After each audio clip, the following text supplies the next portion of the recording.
Free Lunch by Rex Ogley. Coupons. My stomach growls. This morning, I skipped breakfast, though not 'cause I want to. When Mom steers out of our old two-door Toyota hatchback into a parking space in front of Kroger, I mumble, I hate grocery shopping. Well, how else are we going to eat? Mom says. Eat what? You never get anything I like. When you get a job and start paying for the groceries yourself, you can buy whatever you want. I can't get a job. I am a kid. Sounds like your problem, not mine. When Leon goes to the store with his mom, she lets him get anything he wants. Pop Stars, Toaster Strudel, Twist bars, Pringles, whatever. That's because Leon is a spoiled brat and his mom is rich.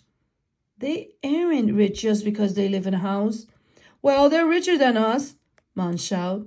She gets out of the car and slams the door. I don't take off my seatbelt. Mom storms around the car and tries to open the door. It takes a second 'cause it has a big dent in the side that catches every time. Metal wrenches against metal when she jerks it open. Get out of the car. Can I get just one thing I want? You can't get an ass whooping if you don't get out of the car this minute. Not budging. I stare straight ahead, my arm crossed like a shield. I don't know why I get so angry about this stuff. This is how it's been my whole life. But some days, I hate my life. I feel like fighting. Fighting my mom, fighting other kids, fighting the world. Doesn't matter. Just something to take the sting out of me being so broke. I'm going to count to 3, Mom growls through gritted teeth. I see her fingers curl into her palms, making fists. 1, fine, I shout back. I get out of the car and slam the broken door, the metal catching like robot nails on a sharkboard. Usually, I stand my ground, but when Mom gets that red look in her eyes, I know it's better to stop arguing. I pull a shopping cart from the bin. One of the wheels is wonky and spins left and right instead of rolling straight. I consider putting it back, getting a new one, but then I feel bad for it. It is not the car's fault, it's messed up. We make our way down one aisle and then another. My mouth is watering. There's aisles full of food, peanut butter, pasta, stuff to make tacos or burgers, all kind of cereal. Practically 1,000 kind of chips and dips and salsa, then cookies. Chex Mix, beef jerky, fried mozzarella stick, waffle, Granny Smith apple pies, donut, dozen of different flavor ice cream, and I can't get anything of it. I know better than to ask for anything. Mom's answer is always no, or no way, or are you crazy? Put it back. It's too expensive. It's crazy to say a bag of potato chip is too expensive. A whole bag costs like $4. That seems like a lot of money, but it can be 10 little meals. That's only like 40 cents each. Now my stomach is really growling and grumbling. I try to ignore it as I push the empty car behind Mom. This morning, we only had enough Cheerios and milk for like half a person. I got up first and I could have eaten it. I didn't though. I saved them for Ford. He's my baby brother and he's only 2, so he needs it more. Mom shoves an open envelope into my hand. Inside is an overdue bill. I ask, what's this for? On the back, stupid, she says. On the back is a grocery list. Mom's tall, loopy cursive handwriting is hard to read, but it says all the stuff we need. Milk, cereal, bread, that kind junk. My mom usually sticks to the list, but some days she changes her mind based on the yellow signs for today's specials or clearance items. Look, this ground beef is on sale for $1, she says. That meat is all weird brown, though. I scrunch my face. Raw beef supposed to be pink? Mom rolled her eyes, throwing it in a cart. It's still good. Just cook it well done. Turning from one aisle to the next, I see the lady with free samples. I leave the cart behind to roll over. With a smile, she asks, would you like to try a Maplewood sausage? I grab a toothpick, stab a minute bite, dip it in the mustard, and shove the whole thing in my mouth. I savor the juicy explosion of flavor, but it's gone too soon. Before the lady can object, I take 2 more. I make sure to smile and say, thank you. Mom, free sample, I point.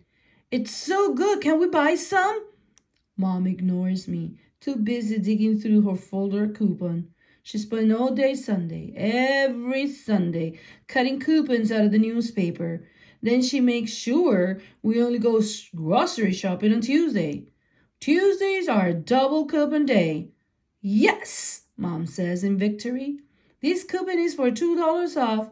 Double. That means $4 in saving. Since you're saving $4, can we get a box of mac and cheese? No, but it's Ford's favorite. He's a toddler. He doesn't have a favorite thing. When we round the next corner, there's another sample person.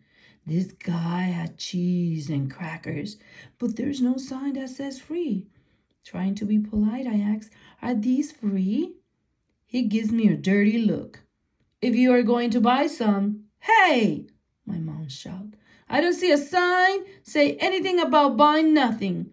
Rex, go ahead. He has as many as you want. I feel my face redden. I'm hungry, but I don't want to be rude.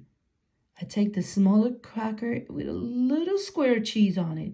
I whisper, thank you. Don't thank him, Mom snapped at me, glaring at him. He thinks he is so much better than us, but he is the one selling cheese. The cheese man muttered under his breath, trailer trash. We don't live in a trailer anymore, Mom shouted at him. So there. She takes control of the cart and pushes us away. I'm relieved. For a second, I thought she was going to pick a fight. It wouldn't be the first time. My mom doesn't shy away from much, especially confrontation. As we move toward the checkout a few minutes later, Mom is still agitated, talking to herself like a crazy person, looking down on us. He doesn't even know me. He doesn't know my situation. Think he is so much better than us? Screw him. At the register, I transfer the items from the cart onto the conveyor belt. The cashier watching me as I look at the candy rack. Cashiers always look at me like they're watching to see if I will steal something. Like I'm guilty because my clothes are from a second-hand store. While the cashier rings up stuff, Mom pulls out her wallet. She's counting money, except the money looks different from usual. I had never seen it before. It looks like toy money, like from that game Monopoly. It is all bright color and say, food coupon. What is that? I ask. Don't worry about it, Mom snapped. She pushes me toward the end of the counter. Don't just stand there being lazy. Bag the groceries. The cashier finishes scanning. Then does the discount for the coupons. She says the total. Mom hands her the weird, fake-looking money. The cashier punches some buttons and says, after the food stamps, you owe $10.38. What are food stamps? I ask. Don't worry about it, Mom repeats, But this time, she scrolls at me. Stamps are for the post office, so I wonder if my mom is going to mail our food home. But that doesn't make any sense. We drove here so we can drive the grocery home like normal. Mom pours all the cash and change out of her wallet. She unwrinkles $81 bill, then count out 97 cents, mostly in pennies. Her hands tense up, her fingers looking like talons. She says, "I'm a little short." The cashier shrugged.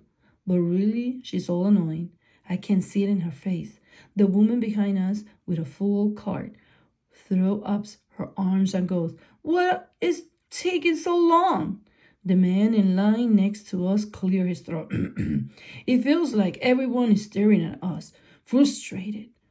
Mom's face is strained, a vein popping out of her forehead. Suddenly, she seemed embarrassed. I feel embarrassed too. Mom snatches the loaf of bread from the top of the brown bag. She shoved it toward the cashier. "There, take that off. Happy?" Shopping is always like this, but for some reason this time is worse. Maybe because of the food stamps. Mom looks ashamed. People are staring. Then I look at our shopping list. We didn't even get halfway down. We can't afford all our groceries. Silence hangs between Mom and me. I carry the one bag to the car and put it in the back. When I get into the front seat, Mom starts crying. I'm not sure what to say, so I don't say anything. We sit there for a long time. When I reach out to put my hand on her hand, she slaps it away. "Don't touch me. This is your fault. Do you know how expensive it is to raise an ungrateful brat?" I feel sick to my stomach. I don't know if it's because I'm angry or sad or just hungry. Probably it's all three. Ministers are priests and Buddhists, monks and talk show hosts, all those people who are supposed to be real smart and wise and stuff, always say dumb things like, "Money isn't everything," or "the best things in life are free." But they are wrong. Money is everything. The best things in life aren't free. And don't say something stupid like love is free, because it's not. It costs money to take care of the people you love. When Mom isn't working, she's always upset and sad, and she can love me like a normal mom. She gets mad at every little thing.